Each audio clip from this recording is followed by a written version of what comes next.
Too close for comfort. That was the theme of Week 11 as the nation's top 4 teams each escaped with a win, but there were 6 upsets among the rest of the top 25. So let's take a look at the new AP poll here. Georgia staying on top at number 1, followed by Ohio State, Michigan, and TCU. USC now right on the edge at number 5 after a win against crosstown rival UCLA. Clemson up 2 spots. Alabama staying at 8. Above Tennessee at number 9, the Vols dropping 4 spots. Other big movers in the rankings, Notre Dame up 5 spots to 13. North Carolina sliding down 5 spots to 18 after the Georgia Tech upset.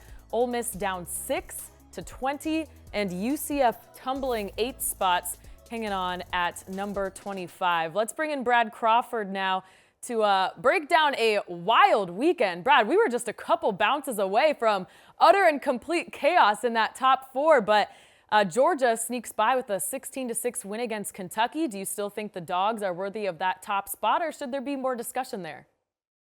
It was not pretty in Week 12 for Georgia, but clearly the Bulldogs are the best team in college football after about the 3-month period now as we head into rivalry week. Georgia deserves top billing in the playoff race, but I don't necessarily think the Bulldogs are invincible.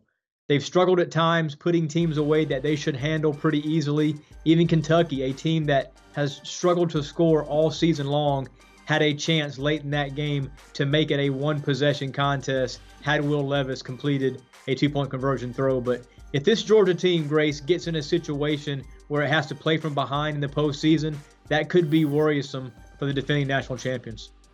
There are a few other scares at the top. Ohio State against Maryland. That game was much closer than the final score indicates. And then obviously Michigan and TCU coming down to last-second field goals. So any other shakeups in the top 4 that you anticipate or you think should happen? Yeah, Michigan's a team that I'm slightly worried about now moving toward the postseason, especially with the Ohio State road game looming next week. Huge game for the Wolverines.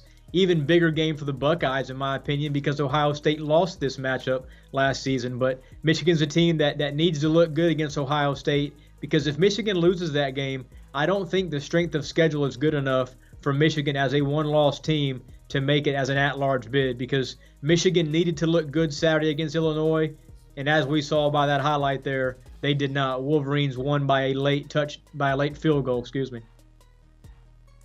USC takes Tennessee's spot at number 5. The Trojans taking care of business in a thriller at the Rose Bowl. And then on the other hand, Tennessee, they were ranked number 1 in these playoff rankings just a couple weeks ago. So 2 things to talk about here. How do you like the Trojans' chances of cracking the top 4? And then kind of what happened to Tennessee in these last couple weeks? Yeah, if you look at what USC is doing right now under Lincoln Riley, first top 5 ranking since 2017, likely in control of its own destiny with Notre Dame and probably a matchup with Oregon left if the Ducks do beat Oregon State. This team has looked unstoppable at times offensively in that passing game, and I think USC can really test one of these higher seeds in the playoff if the Trojans are able to win out and get in a semifinal game. But, getting back to Tennessee too, seeing the Vols drop so many spots in that top 10, South Carolina managed over 600 yards of total offense, scored on their first 7 possessions, something crazy. Spencer Rattler, school record, 6 touchdown passes. Tennessee's defense did not show up in Week 12, and that's why the Vols are now outside of the playoff picture. South Carolina playing spoiler for the Vols' playoff hopes.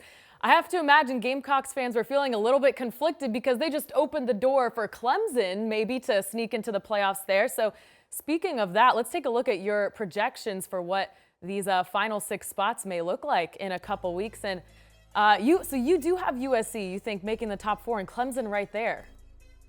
So I think USC is a team that if the Trojans are able to beat a top 20 Notre Dame team, which moved up in the Week 12 AP poll, if the committee thinks the same of Notre Dame as everyone else, that'll be a good win. I think if USC wins the Pac-12 championship game, the committee is not going to leave out a 12-1 Trojans team. But Clemson right now is back in the mix, Grace. I mean, a few weeks ago, that loss at Notre Dame was worrisome for Clemson. It was a blowout loss. It did not look good. But now back-to-back wins for the Tigers. Now they got a chance to beat an improving South Carolina team who just beat Tennessee. So that's a huge Palmetto Bowl next weekend in Death Valley where Clemson's won 40 consecutive home games. Yeah, Yeah, it's a tough streak to mess with. All right, thanks, Brad. And remember, as we get closer to those final rankings, keep it locked into the 24/7 Sports YouTube channel and 247sports.com for all your college football news.